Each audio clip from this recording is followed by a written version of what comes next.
하나님 말씀은 창세기 11장 1절에서 9절까지 말씀입니다. 창세기 11장 1절로 9절까지 말씀을 교독하시겠습니다. 교독하신 후에 마지막 절은 함께 읽도록 하겠습니다. 온 땅의 언어가 하나요 말이 하나였더라.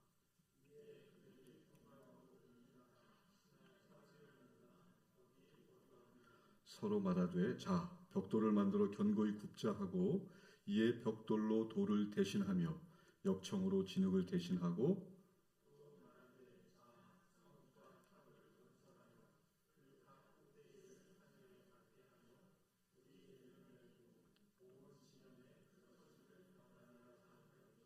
여호와께서 사람들이 건설하는 그 성읍과 탑을 보려고 내려오셨더라.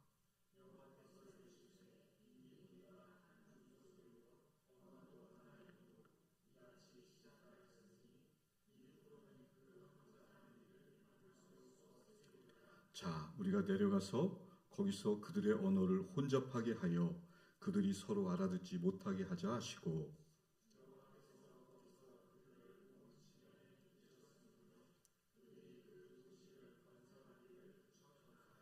그러므로 그 이름을 바벨이라 하니 이는 여호와께서 거기서 온 땅의 언어를 혼잡하게 하셨음이니라. 여호와께서 거기서 그들을 온 지면에 흩으셨더라. 아멘. 기도하시겠습니다. 하나님 아버지, 은혜를 감사합니다. 이 시간 하나님 말씀을 전하고자 합니다. 성령 하나님 역사하셔서 성경이 목적하는 바를 올바르게 전하게 하시고 듣는 모두가 밝게 알아듣는 은혜의 시간 되게 하옵소서. 설교자 입술을 오직 주님께만 의지합니다. 감사합니다. 사랑합니다. 예수님의 이름으로 기도드립니다. 아멘. 할렐루야. 오늘은 가스펠 프로젝트 6번째 시간으로 악의 확산을 늦추시는 하나님이라는 제목으로 말씀을 나누겠습니다. 지난 시간에 우리는 하나님이 홍수로 세상을 심판하시고 노아와 그의 가족에게 은혜를 베푸신 것에 대해서 살펴보았습니다. 이렇게 하나님께서 은혜를 베푸시면 더 좋게 살아야 할 터인데 인간들은 더 악해집니다.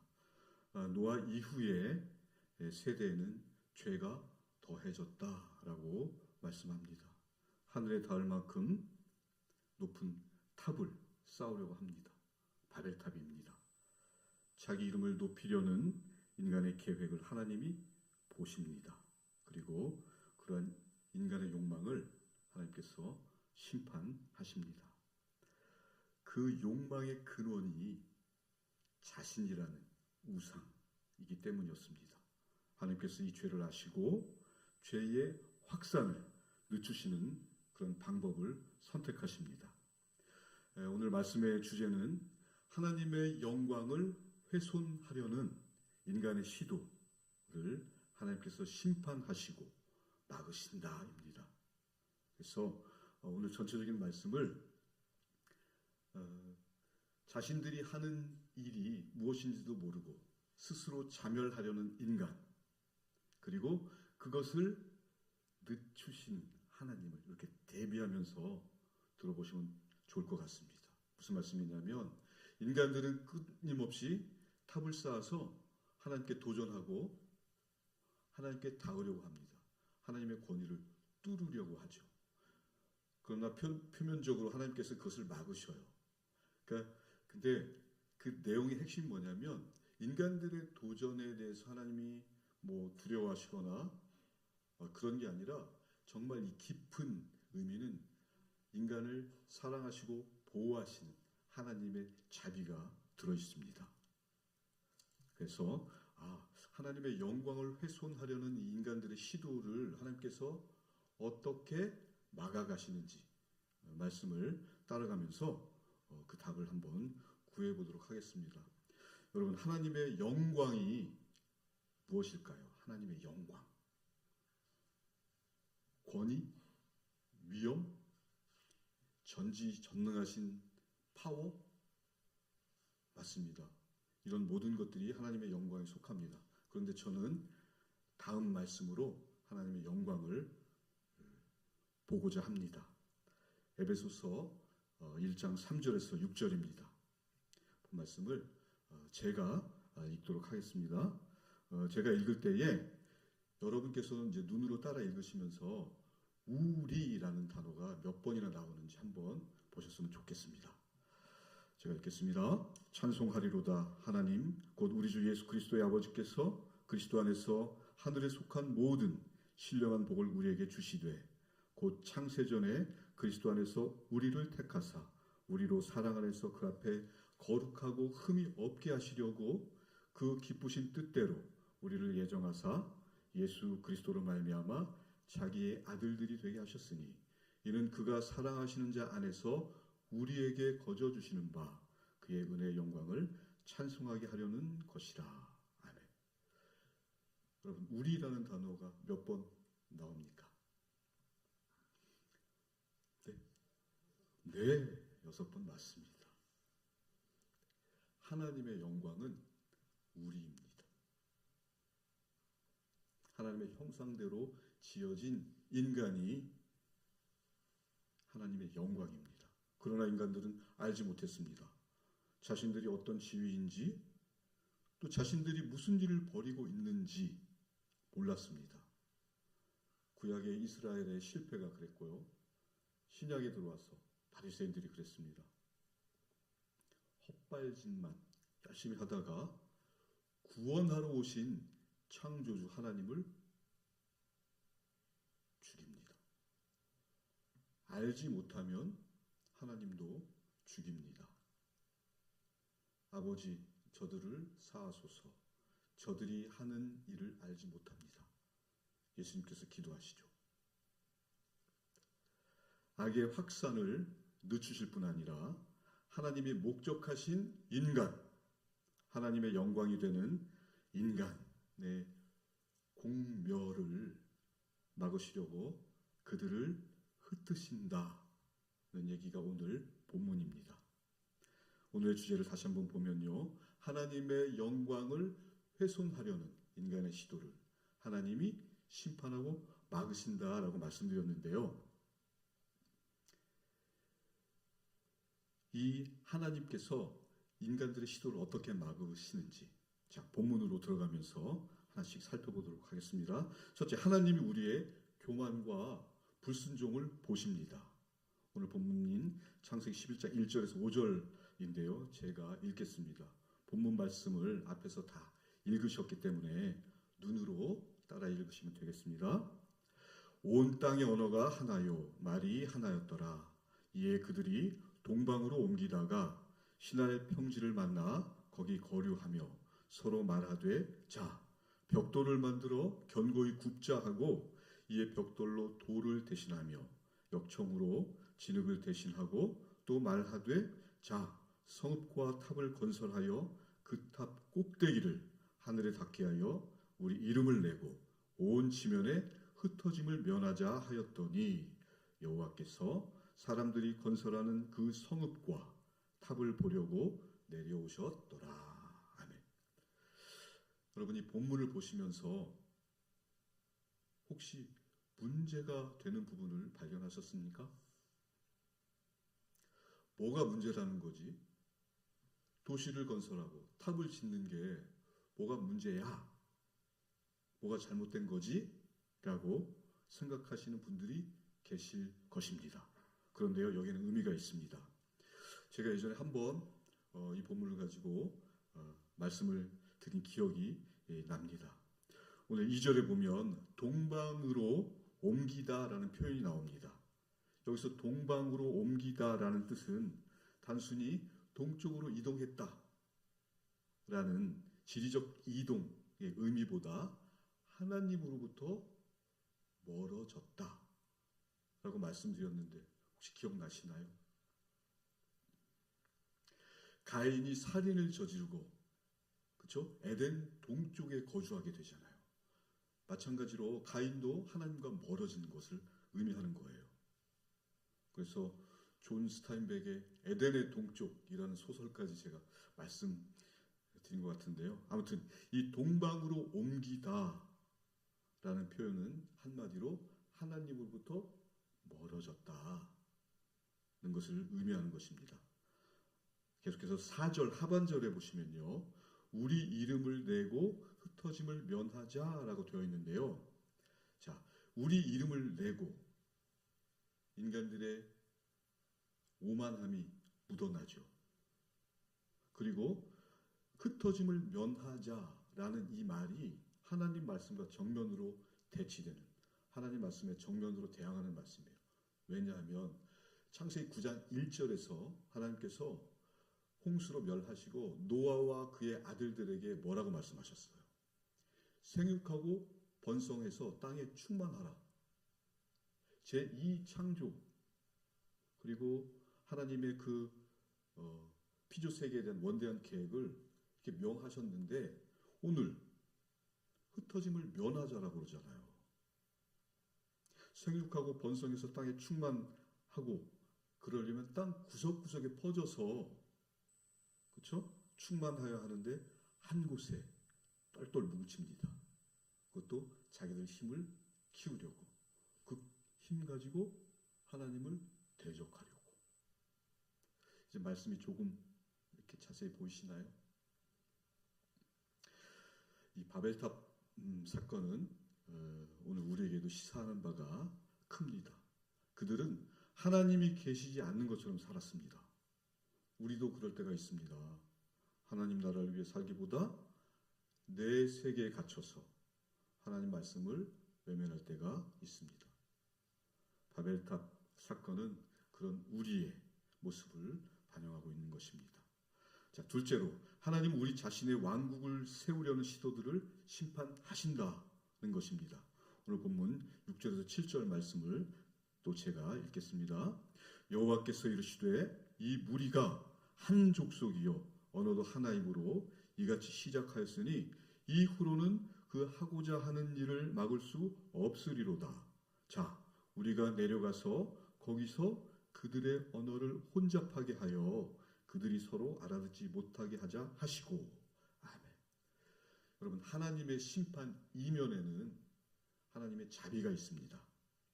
오늘 본문 6절에서도 하나님의 자비로움이 나오는데요. 6절에서 뭐라고 하십니까? 이 무리가 한 족속이요 언어도 하나이므로 이같이 시작하였으니 이후로는 그 하고자 하는 일을 막을 수 없으리로다 라고 되어 있습니다. 무슨 말씀이냐면 그들이 같은 언어를 쓰는 한 민족이었기 때문에 뭐든 할 수 있다 라는 것입니다. 사람들이 뭉치는 이유가 뭔가요? 강해지기 위해서잖아요. 우리나라도 통일을 원하는 것이 중국이나 일본을 누를 수 있게 더 강해지려는 이유가 있잖아요. 강해지고도 하나님을 잘 섬기면 문제가 없죠. 그런데요, 인간은 강해지면 교만해집니다. 여러분, 겸손한 척 하는 거 말고 정말로 겸손한 사람은 자신의 약함을 아는 사람입니다. 자신의 연약함을 아는 사람은 겸손 말고는 대안이 없습니다. 겸손하지 않고는 살 수가 없어요. 그때 정말로 사람은 겸손해지는 것입니다. 그런데 놀랍게도 하나님께서는 그런 사람들을 쓰십니다. 대부분의 인간은 강해지면 하나님을 필요로 하지 않습니다. 성경도 그것을 증언합니다. 여러분 잘 아시는 사사시대 말기에 이스라엘의 장로들이 사무엘 선지자에게 찾아와서 우리에게도 왕을 세워달라 요청하잖아요. 왜 그렇습니까? 다른 나라들처럼 강력한 왕이 우리를 지도해서 우리도 강한 나라가 되고자 하는 그런 요청이었잖아요. 사사시대는 하나님께서 사사들을 통해서 직접 통치하는 시대였습니다. 그런데 하나님께서 이 사무엘의 보고를 받으시고 얘야, 얘네가 너를 버린 게 아니라 나를 버린 것이다 라고 한탄하시면서도 그들의 요구를 들어주십니다. 사울을 왕으로 세워주셨어요. 솔로몬 왕의 경우도 마찬가지죠. 강력한 군사력을 확보하기 위해서 정략 결혼을 그렇게 했잖아요. 왕비가 700명, 후궁이 300명, 아내가 1000명이면 한 사람을 만나서 그 사람을 다시 만나려면 3년 정도 있다가 만나야 되잖아요. 여러분 계산이 되십니까? 솔로몬의 멸망은 정해져 있었던 것 같아요. 남성 여러분 가정 사역 하시잖아요. 잘 아시잖아요. 집에 계신 그 고귀하신 분 한 분 떠받들면서 사는 것도 벅찬 인생인데 솔로몬 이 1000명의 여인들을 그쵸? 솔로몬 망할 수밖에 없었죠. 결과도 이스라엘이 남북으로 갈리고 다윗 왕조도 끝장이 납니다. 솔로몬이 구했던 강력한 나라가 그를 하나님으로부터 멀어지게 했고 자신의 왕조까지도 망하게 했다는 사실을 열왕기상 11장 11절이 증언하고 있습니다. 하나님 없이 강해지기를 원할 때 하나님은 그것을 심판하셨습니다. 오늘 바벨탑 사건도 마찬가지입니다. 그들의 심령 상태는 어떠합니까? 노아홍수 이후로 죄가 더해졌다고 했습니다. 이 죄로 가득 찬 인간들이 한 마음으로 똘똘 뭉쳐서 죄를 짓게 되면 이 세상이 어떻게 되겠습니까? 결국 하나님은 이를 심판하실 수밖에 없고 그들은 정말로 전멸하게 되는 것입니다. 여기 하나님의 고뇌가 있습니다. 하나님께서는 사람들의 언어를 혼잡하게 하는 방법을 택하십니다. 그렇게 하셔서 탑의 건축을 멈추게 하셨습니다. 탑을 무너뜨리거나 번개를 쳐서 사람들을 죽이거나 지진을 일으켜서 몰살시키거나 하지 않으셨습니다. 하나님의 자비로움이 느껴지십니까? 세 번째로는요, 하나님이 우리의 계획을 실패하게 하신다는 것인데요. 오늘 본문 8절에서 9절을 또 제가 읽도록 하겠습니다. 여호와께서 거기서 그들을 온 지면에 흩으셨으므로 그들이 그 도시를 건설하기를 그쳤더라. 그러므로 그 이름을 바벨이라 하니 이는 여호와께서 거기서 온 땅의 언어를 혼잡하게 하셨음이니라. 여호와께서 거기서 그들을 온 지면에 흩으셨더라. 아멘. 하나님의 심판으로 도시 건설이 중단됩니다. 하나님은 그들을 멸망시키지 않고 지면에 흩으시는 방법으로 이 바벨탑 사건을 일단락시키십니다. 여러분, 우리는 종종 우리의 삶이 실패하거나 또는 환난이나 재난이 닥쳤을 때 하나님의 심판을 받아서 그렇다라고 해석하는 경우가 있습니다. 그런데요, 오늘 성경 말씀은 우리의 계획이 실패하는 이유는 그것이 하나님의 계획이 아니라 나의 계획이기 때문이다 라는 것을 깨닫게 하시는 것입니다. 내 계획이 실패로 끝날 때 우리는 그것이 하나님의 은혜였음을 경험할 때가 있습니다. 그 당시에는 이해를 못했지만 나중에 생각해보면 그때 그래서 그러셨구나. 그게 은혜였구나. 이런 고백 많이 하시잖아요. 여러분, 은혜가 무엇입니까? 은혜는 하나님의 의지입니다. 이런 하나님의 은혜를 은혜 받은 사람들이 공짜라고 여기는 것은 적절치 않습니다. 부모가 자식에게 베푸는 사랑이 길 가는 아무 사람에게나 줄 수 있는 공짜처럼 값싼 것입니까? 거기에는 부모의 일생의 기대와 바람이 담겨 있습니다. 눈물과 땀으로 평생을 일군 자식에 대한 소망이 담겨 있습니다. 자녀가 성장하기를 바랍니다. 자녀가 훌륭해지기를 바라죠. 그래서 생명까지도 줍니다. 하나님께서 여러분에게 은혜를 주시는 이유는 여러분이 하나님의 자녀이기 때문에 그런 것입니다. 여러분에게 그만한 가치가 있기 때문입니다. 너희는 내 자식이다. 너희를 그렇게 둘 수 없어. 더 나아져야 된다. 더 훌륭해져야 된다. 그래서 때로는 막으시고 때로는 징계하십니다.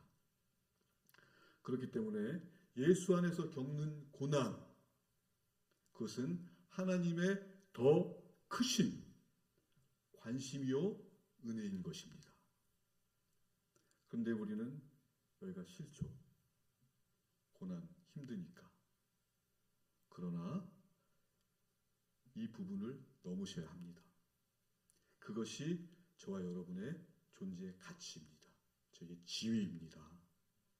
예수 믿고 구원받았으면 이제 예수의 인격까지 나가야 됩니다. 그리스도의 장성한 분량이 충만한 데까지 내 인격이 자라가야 하는 것입니다.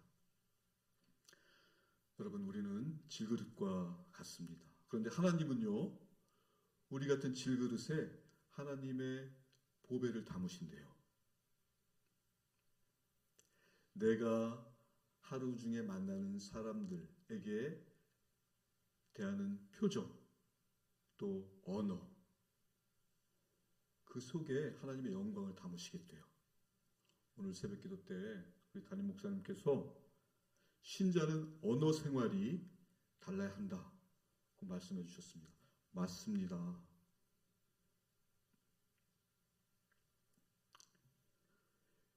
내가 만나는 사람에게 건네는 따뜻한 말 한마디, 환한 표정, 그것이 최고의 복음입니다. 그런 말 하라고, 그런 표정 지으라고 저와 여러분 하루하루 생명을 연장시켜 주시는 거예요. 이 땅에서 삶의 기회를 더 주시는 것입니다. 하나님의 영광을 드러내는 일이 나라를 구하거나 인류를 위해서 내가 희생하거나 그런 대단한 것을 요구하시는 것이 아닙니다. 저와 여러분의 일상, 그 일상을 내가 만나는 사람에게 나의 인격으로, 나의 언어로, 나의 표정으로 따뜻함을 전하고 위로를 전할 때에 그것이 하나님의 영광을 드러내는 일인 것입니다. 여러분. 아유, 지겨워. 오늘도 똑같은 하루가 시작됐네. 오늘은 이 지루한 시간을 어떻게 때울까? 이와 같은 말들은 방탕한 것입니다. 성경에서 말씀하는 방탕하다는 뜻은 하나님이 주신 시간을 의미 없이 허비하는 것입니다. 탕자에 비유해서 그것을 볼 수 있습니다. 탕자가 허랑방탕했다는 것은 주색 잡기로 재산을 날린 것을 말하는 것이 아닙니다. 아버지 품 안에서 자랄 수 있는, 훈련할 수 있는 그 시간, 그 귀한 시간을 집을 나가서 쓸데없이 허비했다는 의미인 것입니다. 그것을 허랑방탕했다라고 성경은 말씀하고 계십니다. 아버지를 떠나서 성장할 수 있는 기회를 허비한 탕자가 마침내 집으로 돌아오죠. 아버지는 환대합니다. 옷을 해입히고 반지를 끼우고 송아지를 잡고 축제를 벌이죠. 그런데 이게 끝일까요? 아니죠. 이제부터 본격적인 라운드가 시작되는 겁니다. 그렇게 그들은 행복하게 살았더래요 하게 되면 이게 구원파가 되는 것입니다. 구원받았으니 앞으로는 편하게 내 마음대로 살아야 돼. 구원이 취소될 리가 있어? 이렇게 되는 거죠. 아버지는 이제 돌아온 아들을 데리고 훈련에 들어갈 것입니다. 어떤 훈련일까요? 아버지의 후사를 잇는, 아버지의 위협을 잇는 그런 후계자가 되는 훈련입니다. 이 훈련은 아마 엄청나게 혹독한 훈련이 될 것입니다. 우리가 예수 믿고 난 후에 겪는 고난처럼 힘들 것입니다. 그런데 그렇게 자라야, 그렇게 훈련받아야 아버지의 나라를 이어받아서 통치할 수 있는 실력을 갖게 되는 것입니다. 그런 훈련을 통해서 아버지의 나라를 유업으로 받을 수 있는 것입니다. 큰아들은 이걸 몰랐죠. 아버지가 이제 작은 아들을 훈련시킨 것이라는 것을 모릅니다. 그저 염소 새끼 한 마리 안 잡아준다고 아버지 것이 다 자기 것인데 그걸 모르고 못난 짓을 하죠. 그 큰 아들의 모습이 우리의 모습입니다. 우리는 종종 예수 믿고 구원받았으니까 그걸로 됐다, 대충 때우려고 할 때가 많습니다. 11조도 하고 전도도 하니까 이만하면 됐다. 종교 행위로 나의 신앙을 퉁치고 스스로 만족하려 할 때가 있습니다.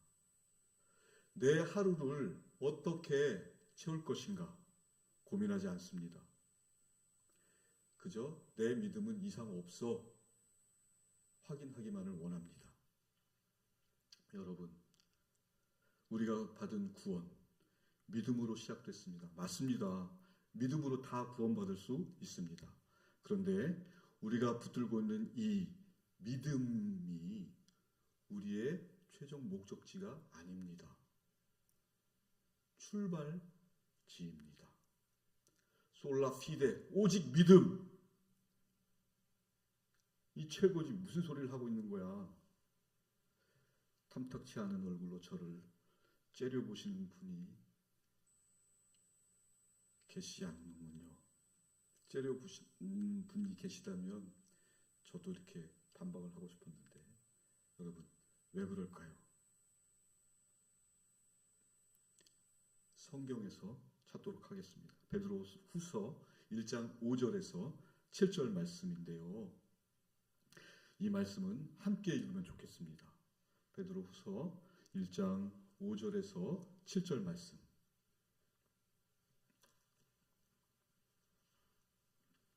찾으셨으면 함께 읽기를 원합니다.